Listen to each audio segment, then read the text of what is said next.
निसर्ग राजा कधी आणि कसा बरसेल यावर कोणाचं नियंत्रण नाही.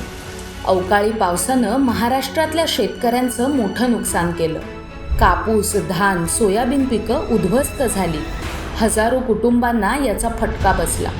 पण या संकट समयी सरकारने उचललेली त्वरित पावलं बळीराजासाठी नवजीवन ठरली.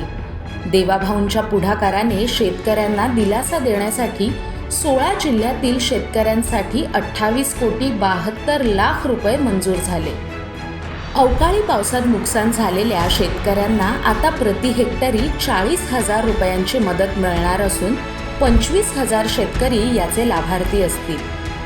देवाभाऊंनी दिलेली वचनपूर्ती शेतकऱ्यांच्या जीवनात नवीन आशा घेऊन येतेय.